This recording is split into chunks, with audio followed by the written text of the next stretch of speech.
Good morning, and good morning. You know it kicked me out. I was at the window at 8:59 and it kicked me out. So good morning, good morning, good morning. Hope you're doing well. How was your weekend? It seemed like it went by fast. It went by fast. I did a lot over the weekend. I did. I got to see a wonderful play. It started where I was trying to get engaged in it, and the first portion was slow to establish the basis for the program, and we were really caught up on the fact that the grandmother, it's called A Good Cry, and it is excellent. Don't get me wrong, it is excellent. But it started off, we kept worrying about the grandmother. But anyway, if you get a chance to see the play, it is a wonderful play by a local artist. And I'm going to give you her name in a minute. I think it is Tammy Witten, Whiten. Excellent. It was excellent. And I was all the way like in the second section, but I still was able to get some good footage. So if you get a chance to ever see it in the Pensacola area, go see it. It is good. It is really good. So anyway, today our word is to talk about the harvest. This is the season, when everybody's looking at what they need. A lot of times, I think my opening statement was a lot of times we get what we want and sometimes end up with too much of what we wanted and not enough of what we really needed. So we're talking about the harvest, our harvest. Do we make it in such a way where it's just for the current week? Do we make it where we're looking out already for Thanksgiving, which has always been a big, celebrated holiday? Or do we carry it on into the Christmas period, or the Jewish period, or any other of those, religious holidays that come up? But for me, I look at what does sometimes things cost us in terms of our time, in terms of our money, or our physicality. How well are we feeling to be prepared for the next, what I would call, Olympics, in delivering something to somebody or for somebody's. How do we do that? And do we do it in such a way that makes it where we are still intact come January 1st? And sometimes we are not. So we have to talk about the harvest and how we need to harvest, some of the things that we need to keep us mentally straight, physically straight, psychologically straight. And it's not always easy. Okay, hear me out. It's not always easy, because for some people, this period of time that we're entering, may not feel so harvest. The person may have feel that they've been, actually stripped of some things. It may be family members that are missing and no longer here in our current lives. But it may be that we don't have the money, we don't have the support, we don't have the loved one or the lover. We don't have those things. We have to be conscious about what it is that we're getting out of this period of harvest. And sometimes we have to back it all the way up to, but I still love me. Okay, I love me, even if I don't have all the things that I might be missing. Good morning, Debbie. Hey, they're back on. They're back on and letting me see who's writing in here. But thank you so much for stopping in today. How was your weekend? If you had a good weekend, just right, it was good.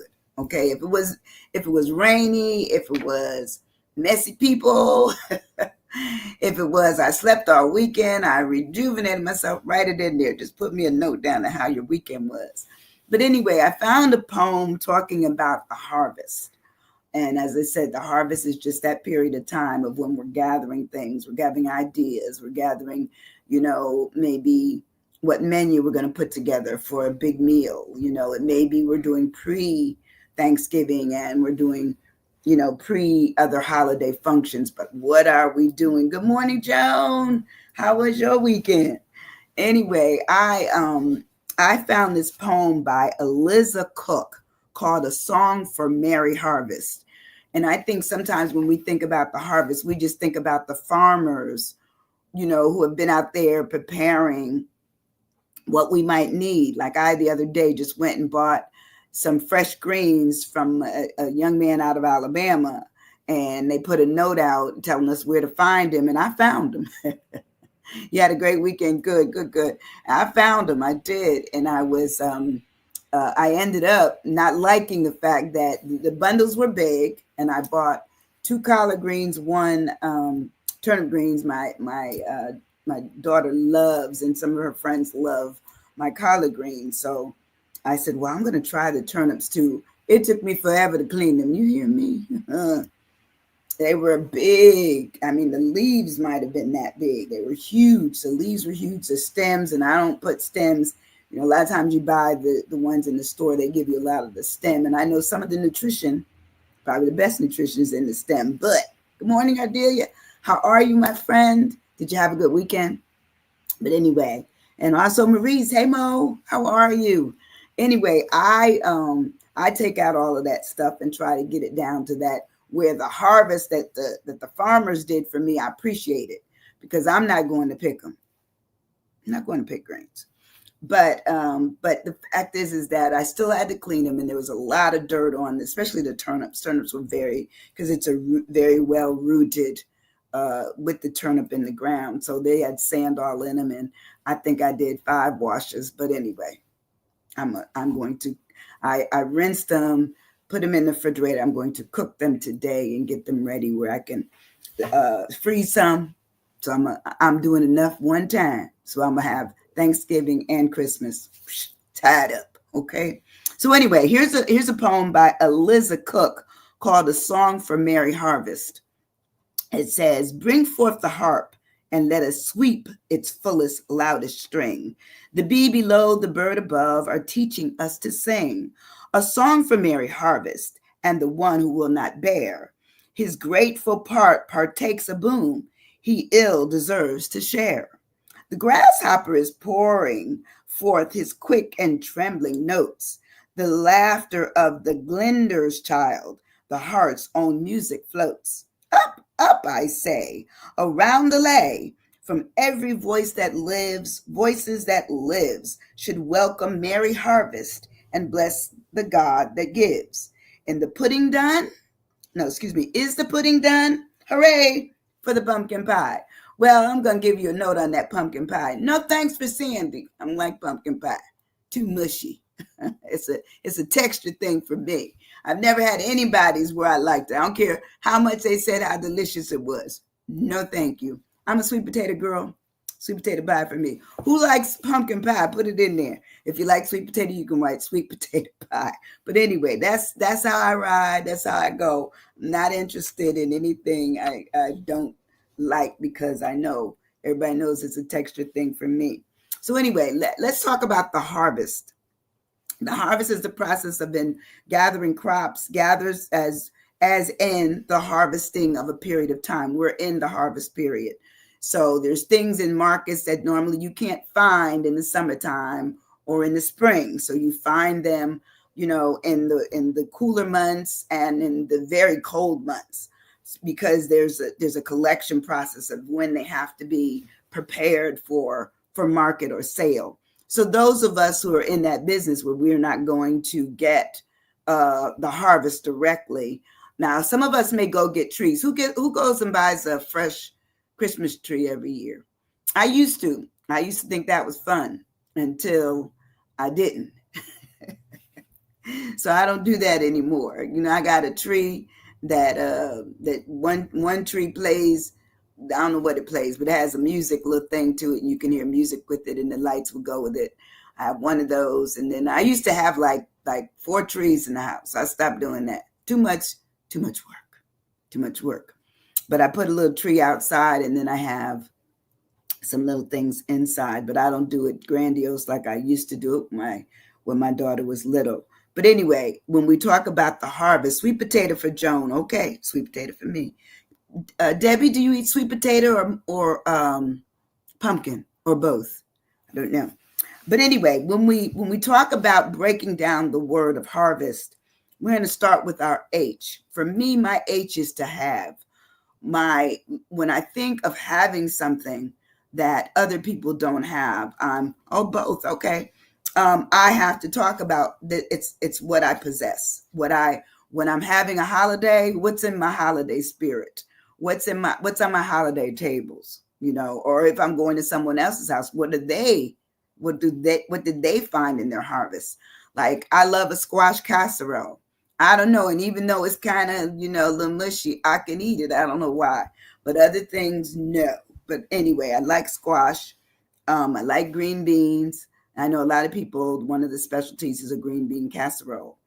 Um, I can give or take that. I like it, but I don't like preparing it. So I haven't. I had a friend that used to work where I used to work with that made a wonderful one. And I always would ask her to make me just a corner. I don't want the whole pan. Just give me a corner and I'll bring it home. And she would always do that. But to have something talks about possessing it, holding it, owning it, or experiencing and undergoing the process of what having is. So when we think about the harvest, we're good morning, Miss Rosie. We're actually given something hospitable. Yes, we need to talk about who might be hospitable at this time of year. And that's to have other people over. There you go, right there, Joan, to have people come to the house. I used to do it every Thanksgiving and Christmas. I would work myself to the bone, having people come over. I don't do it as much because, when you're with a smaller family, you want to look at, hey, why don't all the small families get together? And sometimes we will do that, and everybody brings their specialties, and it works. It works well. So when we have something, it says we're looking at our possession, what we own or what we have temporarily. It says what we are blessed with is to have something. How do we do that? How do we do that? It says what we enjoy, what we may keep, because sometimes the harvest isn't just to get it for the short period. The harvest is looking at how long we get to keep it. A fresh Christmas tree, you can't have it next year. A fresh Christmas tree would be gone. Okay. And to me, anything that you're cooking now, you may have it for 60 days, 90 days in the freezer. After that, I don't know how good your freezer is or what the shelf life may be once you pull it out. I don't know all of that. But it is a have for a short period of time. And then we talk about how it's prepared is to also have something. If things have a perishable point or an expiration date, you want to get rid of it. But it says we also are what we encounter in the process of our harvest.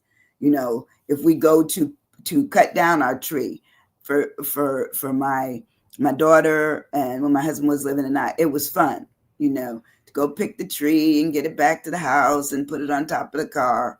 Well, as I said, I'm not doing that anymore, ever, unless somebody just has me watching them and I'm filming them as they're doing it, but not for me. But the experience is what we take away from what we go through and have an opportunity to encounter. It also says when we have something, we've met a certain thing that we were needing or wanting. We met it. And then it's a find.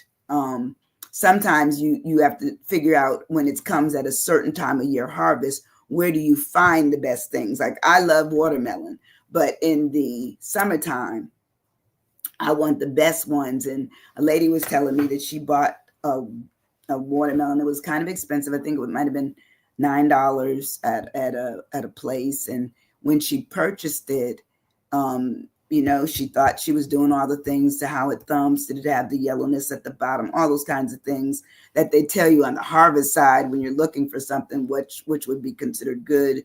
And she ended up taking it home and not liking it and attempted to take it back to the store.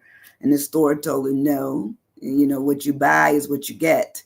We have no guarantees of how a watermelon may taste once you take it away. We just sell them, So that's a learning thing. So a lot of times I will buy the smaller, chunks from what I see, like at a Publix or at some of these smaller farmers type markets where I can actually see it. Sometimes they let you taste it, but most times, they're probably saving it just to sell. So anyway, that's what we go through when we have something. When we move on in our word, my A of harvest is for what we're able to do. I think during this time of looking at the harvesting period that people may know comes up as a part of the holidays coming up, we need to talk about what we're able to do. If you're not able to do it, do not do it. Okay, find somebody to work with you.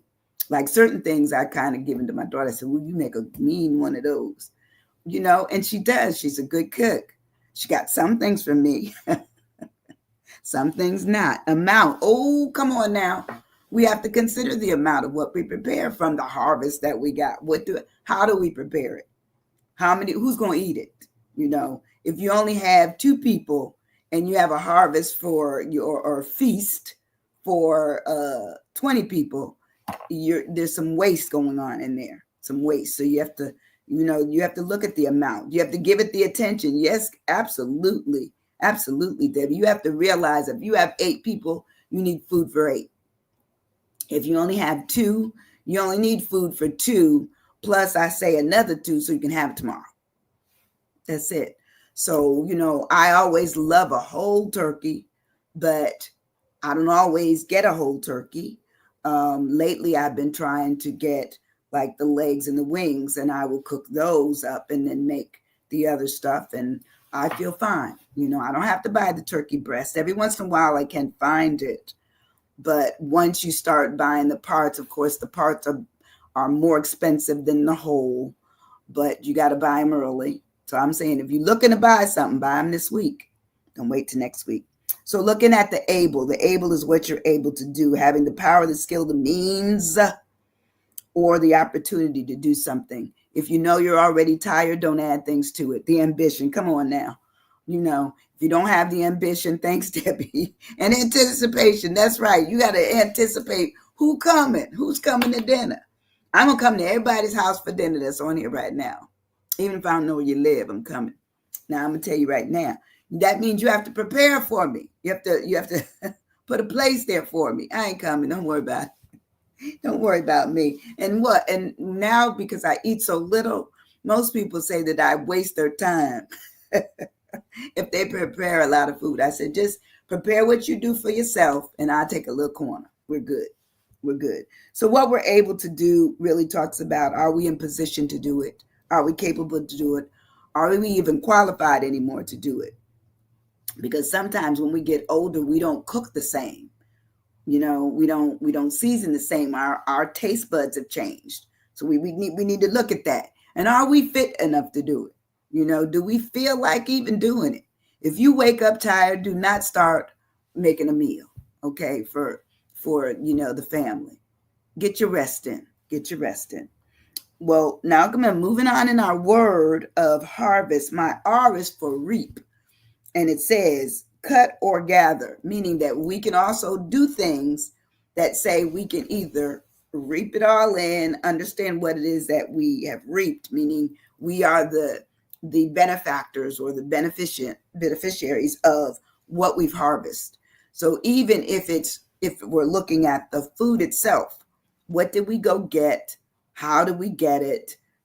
I got to be honest. I love going to the open markets. I do, for produce, because I feel that the farmers have brought them in, and they're freshly being put on the for sale, stands. I'll do those. I'm not as big on buying a lot of stuff from the big box grocery stores. I really, at this time of year, I really, lay heavily on going to the farmers markets or the fresh air markets.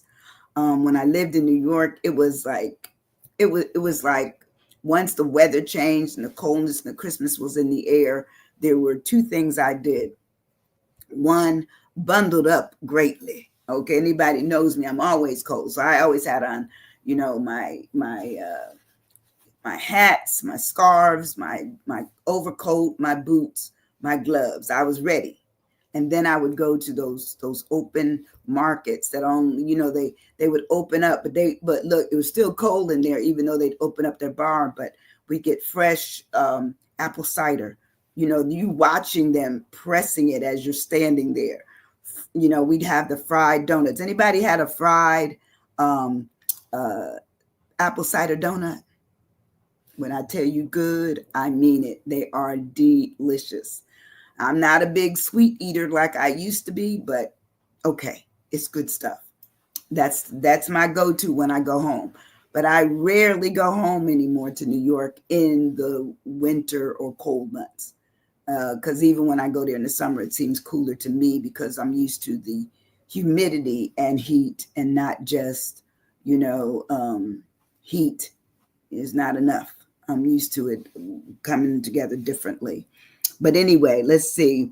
Being ready and being reasonable. That's right. Reasonable in our time, reasonable in our amount we're going to pay for stuff, reasonable in what we commit to. It's okay to say no. I've been telling myself that lately. I'm getting better at it because I used to say no to no anybody asked. It was a yes. Anybody. Can you come write something? Can you come read something? Can you come present something? I did it. I did it all. And I'm getting better than what I used to be. I really am. So you have to talk about what you reap. Hey, good morning, Lynn, my love. Hey, my friend in Mississippi. How you doing? Good morning. Good morning. Today our word is harvest. And see, I know this young lady that just came on. She is one that will go get it. She'll cook it. She'll do everything with it. And then she'll invite you to dinner. So thank you so much for our friendship through the years. Risky. Ooh, risky is a good word. Risk is a good word because sometimes we don't realize the risk that we put ourselves into by taking on too much.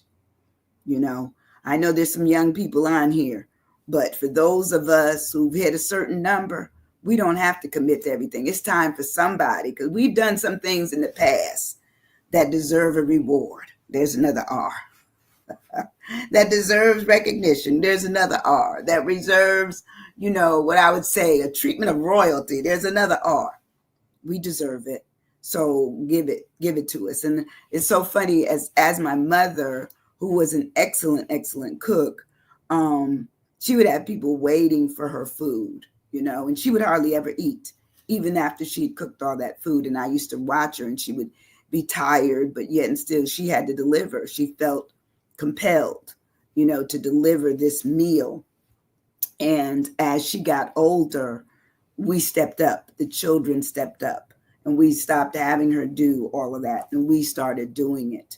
And that's what happens. You see the order change on what the risk would be if, say, the older or the elder did it, or the older person did it, as opposed to somebody that has much more youthfulness to them, energy to them, willingness to them, because you also have to talk about, are they willing to do it?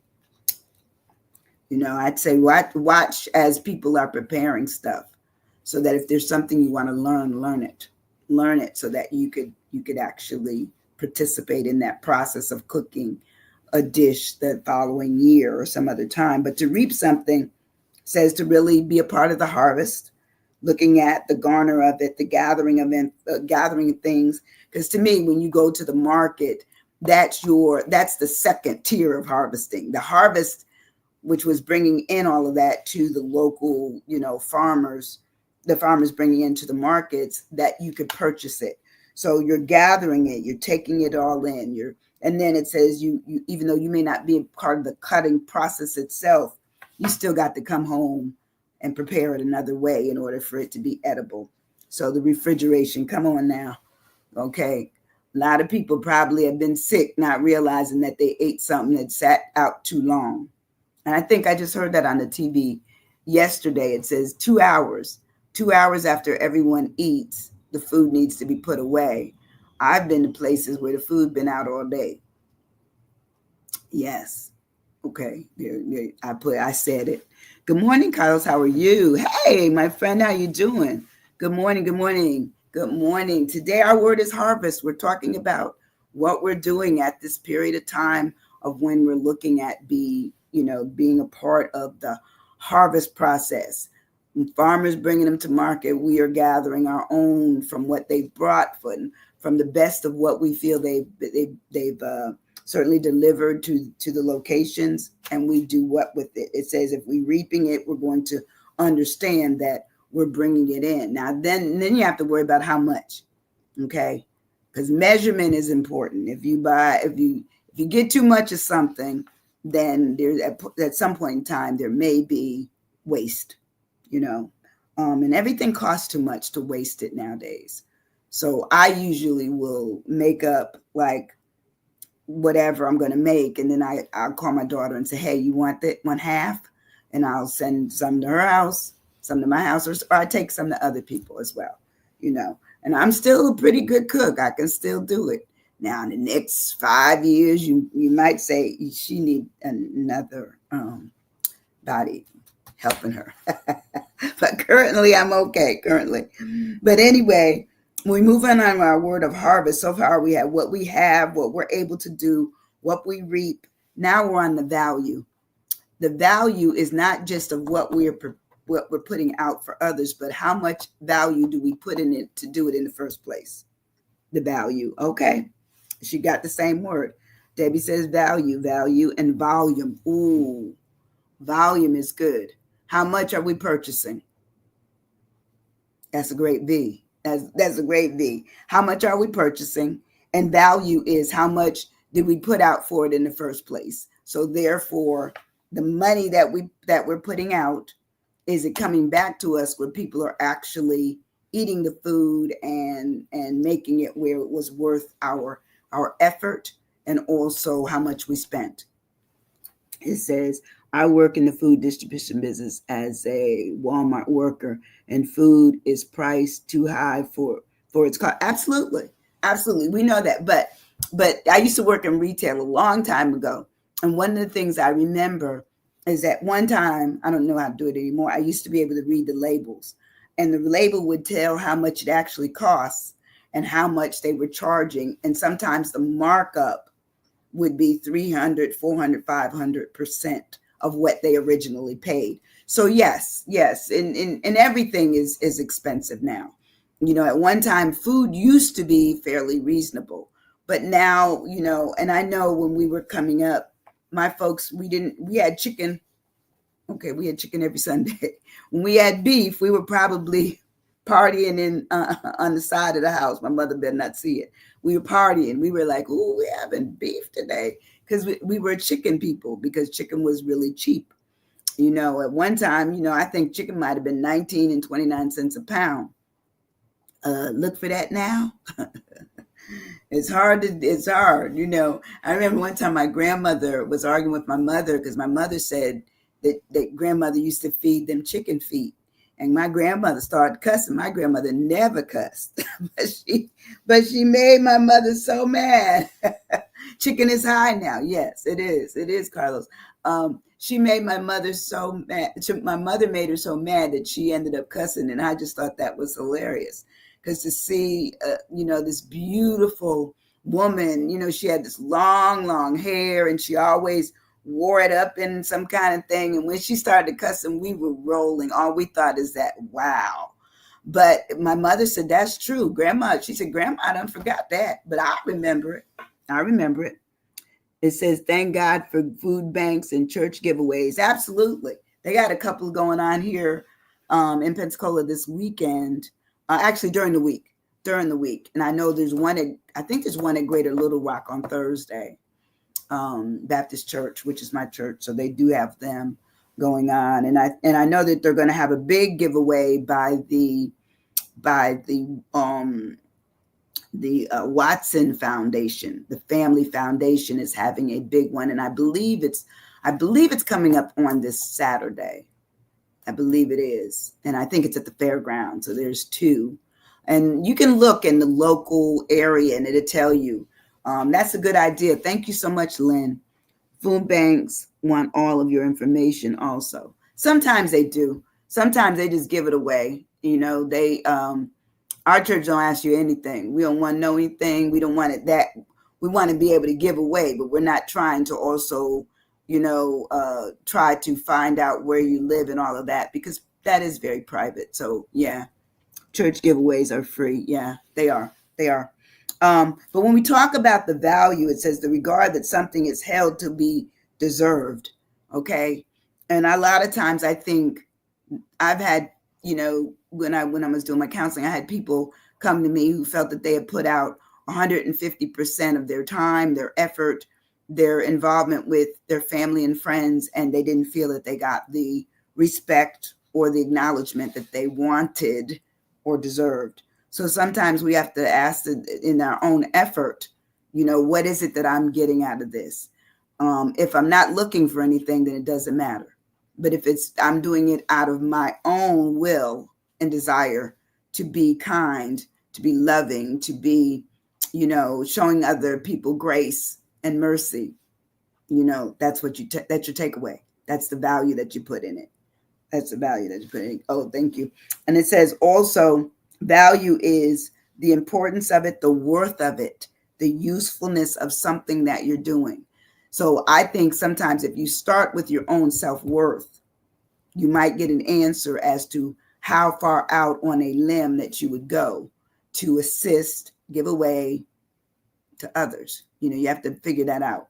If it's not a good idea, if ain't nobody going to come, if you telling everybody 2:00 and everybody shows up at 6, that would be hard to take for anybody. I don't care who they are. Hard to take because the food is been prepared. It's probably drying out if you've attempted to keep it warm, all those kinds of things.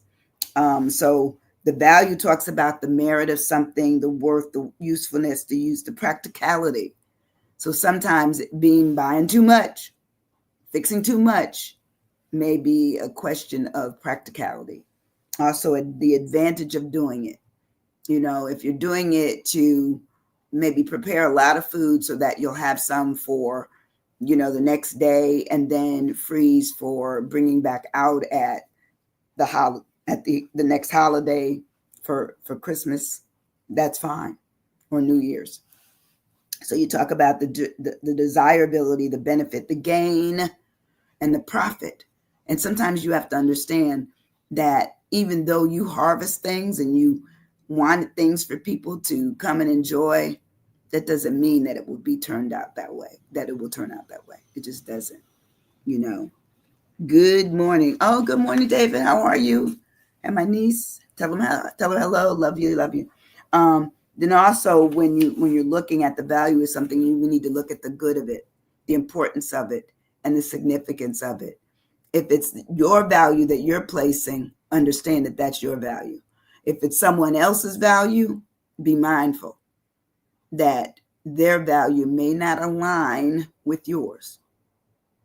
They said, oh yeah, I know my auntie's cooking, and I told her I'd be there at 2, but I'm gonna go hang out with my friends first. Does it not happen? Sure it does.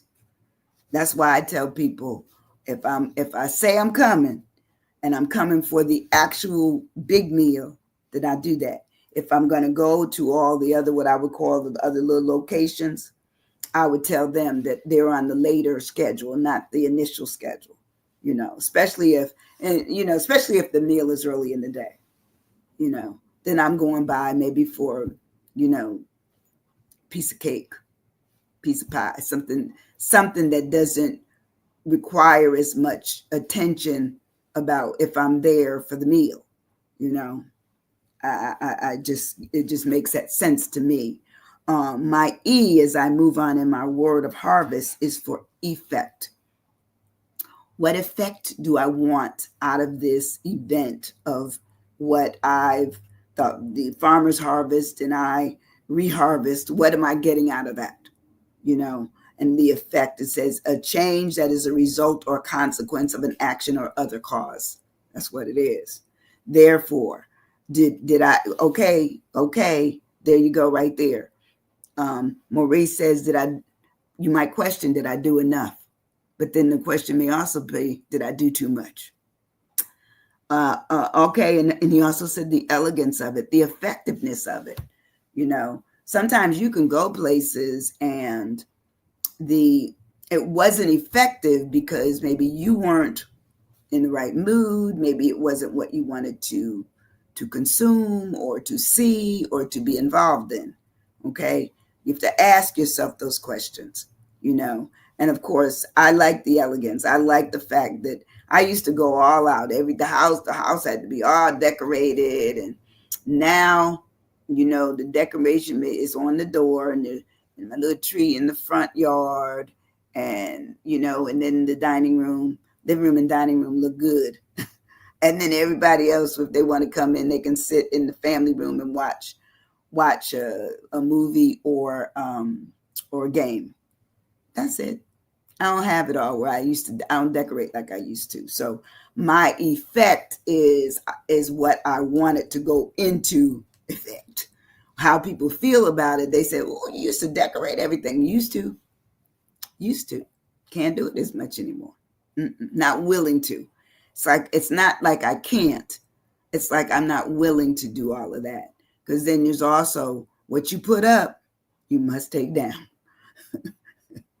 So therefore, I make it where I still put my effort in my food, but I don't put my effort in all the decorations that I used to have. I just don't. Let's see let's see. Earn and eat. Okay, I like that one. Earn and eat. Oh my goodness. That is too cute, Debbie. Energy. Yes. How much energy you put in it. All those good. All those are good. Enough, effective, elegance, earn and eat. That means, you know, even the Bible says man don't work, don't eat. You may want to put that into effect over the holidays. Say, no, you need to take out all the garbage. Somebody else is on dish detail. Somebody wash them pots and pans, you know, so you're giving people, somebody set the table, you know. My mother and father used to do that to us, you know, set the table, do this, do that, wash the dishes. They always washed the butcher knives, though, but everything else they would do for us. But anyway, all those are good.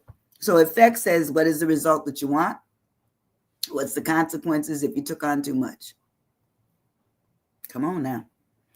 What's the upshot of it? If it's worth it, then you're going down with it. You're just going to do it. What's your outcome? If everybody enjoyed it and you enjoyed it, then it was successful. What are the repercussions if something such as nobody shows up or everybody shows up very late and the food's already been put away? It happens. What's the reaction? Not just theirs, yours. What's your reaction? How do you feel about it? What's the end result? And then finally, what is the conclusion, your conclusion? And you ask yourself, do I do this again? Maybe not. Maybe not. Moving on in our word of harvest, my S is for stockpile. And the reason I came up with stockpile, it says it's a huge accumulation of stock of goods or materials. Sometimes we don't even realize that we've stockpiled a whole bunch of things. Like I have a friend that loves my sweet potatoes. And I made her some last year around the holidays. And I made it. I thought it was a decent sized dish. But she told me she said, girl, I don't know what you were doing with them sweet potatoes. She said, you only gave me enough for me. I said, well, I thought I was giving you enough for somebody else. She said, nope. She said, I was mad because by the time I got me one, everybody else went in there and they got all theirs and there were none left. So I'm going to do better by it this year. I'm going to do better. But stockpile. Sometimes we may have to stockpile long enough to get to, you know, what we need to prepare, for ourselves or others. But we need to realize it. Don't get too much. Get enough. Get enough. Stressful. Come on now. It is a time of stress. We're going into one of the most stressful parts of the year. It's a part that not only brings stress, but it also brings depression, anxiety. It brings rejection. It brings out all the emotions that we feel something we fall short on. You know, all of a sudden we don't cook as well. We can't dress as well. We weren't invited to that party. We can't go over there, you know. All of those things come out at this time of year. So all I say is is if you can't get it in other people, find it in yourself to build yourself up. If you love to read, get a good book, okay, that won't let you even put it down, but for a second, long enough for you to take a sip of your coffee. That's the kind of thing you do. Do something for yourself in the midst of not trying to please others. Find out who you are. Yes. Oh, yeah. I'm in the flight path. Um, oh, shortage. No, storage. Storage, yes. Sometimes you have to look at that. Where are you going to put everything? Slumber. That's a good one. Because sometimes we eat too much. We go right to sleep. Well, we're not. We do. We go right to sleep before we know it. It wasn't intended, but it ends up that's what happens. You know, being stressed or having a strategy. Oh, that's good. Okay, sock away for winter. That's right. Sometimes we do have to realize that what we prepare, we can make it where we prepare. I do macaroni and cheese like that. I don't put the milk on it, but I make up everything with the cheeses and all of that kind of stuff, and then I freeze it so it freezes just like the layers of all of that good stuff, and then I make up my cheese and just add it to it, my sauce, my roux, and all of that. Put it on there. It's like it was just prepared today. That part was. That's how I do it.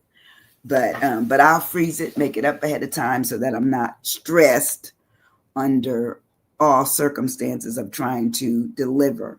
So the stockpile is a large accumulation, realizing how you need to do it without there being a shortage, but doing it in such a way that in the event of an emergency, you can still answer the call. So it's looking at the stock, storing it, supplying it, understanding your accumulation, not too much, enough, the collection of what it is that you're looking at purchasing or you have purchased, and then reserving it. How long is it? What's the shelf life? Like even when you put things in the freezer, they need to be marked. When did you put it in there? What was the date? You know, the full date, not just 10/14, but how about 10/14/24? Put the year in so that you don't go in there later on and it's really already past its reasonability to put on the table. And then stockpile is talking about what reserve you have, the reservoir that you've assembled that you can go back to, and maybe a storm hits. I remember when we lived in New York, those winter storms would hit. I'm trying to nor'easters, I think they were called. Oh, they were horrible. So you couldn't get out. It was like the hurricanes down here. So you ended up knowing how to pretty much take care of yourself in those times where you couldn't get out, where the snow was 28 inches and you needed the chains on your wheels. All that was true. So anyway, when I finally get down to the last word in my the last letter in my word list for harvest, I talk about thankful. How survival is good because we have to survive the time we're going through, Lynn. Yes, indeed. So thankful. How thankful are we? How thankful are we? Whenever we've gone through something, we have to consider the fact that we need to be thankful. I want to be thankful for the fact that I had enough to purchase what I needed to prepare. I'm thankful for that. I'm thankful for those who might come and share a meal with me or invited me to share a meal with them. I'm thankful for that. I'm thankful, pleased and relieved. That's what it says. When we're thankful, we're pleased and relieved. So Lynn says survival for the other one, but Joan says technique. What techniques are we using? That's right. We have to ask ourselves. And is it tactful? And I said tactful for us and maybe tactful for the people that are coming. And I don't know. I came from where whenever we went to someone's house at the holidays, we always took something, regardless if they say don't bring anything. I've always brought something, bottle of wine. It might be a dessert. It didn't ask for it, didn't call for it, but just to say, I'm thankful that you invited me. I believe the fact that you invited me says it it can be recognized with just a little something that you can use later on today, or you can use it for, the next couple of weeks when you're entertaining. That's the way I look at it. Time, too short, trust, team, truthful. Y'all came with it this time.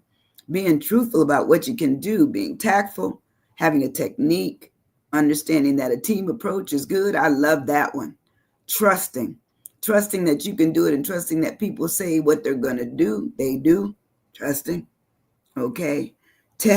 Testaments. That's right. Having a path that somebody already led you on. So therefore, say, she ain't never going to, she say she coming. He said he going to make that cake. Sometimes you have to talk about how much trust do you put in others? How much time do you put in others? How much time do you put into yourself? And the take-ins or the takeaways, because sometimes we learn our lesson, but we don't pay much attention to it. We don't pull out what the assignment was, what our results were. We just go on the fact that it's happy time, Oh, how tasteful is it? Yes. We need to know when tastefulness has lost its ability. And I always take something too. I know, Joan, you always do too. So anyway, to be thankful is pleased and relieved, feeling and expressing appreciation for people and things in your life. That's thankfulness. That's thankfulness. It says, and then the synonyms are to be relieved, to be glad. I want to be glad after a holiday left me. I don't want to be sad. Ooh, they rhyme. I want to be glad, not sad. Oh, grateful, pleased, contented, indebted, because sometimes there is indebtment when people have served you well, treated you well, made you feel so good. You feel that there's, okay, I'm going to do the same. I'm going to invite them, And lastly, it says, when we are thankful, we are satisfied. I hope you were satisfied with today's session. I thought it, during the holidays and leading up to them and even post, I'm looking at our psyche. I'm looking at our hearts. I'm looking at our physicality. How are we doing?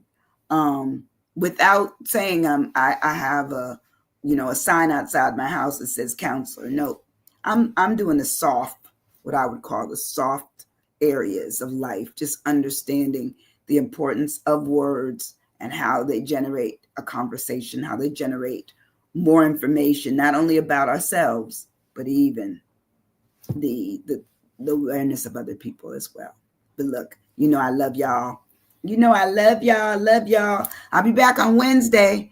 And I hope to see you all in here again. Bring some friends, hit that share button and let people know that Dr. Winnie is here. And all I do, and there's no charge to be up in here, no charge whatsoever. And my hope and prayer is that others will come and we will have even more people chiming in on our sessions. I love you guys. Appreciate you much. Hit the share. See you Wednesday. Thanks. Have a great day. Bye-bye.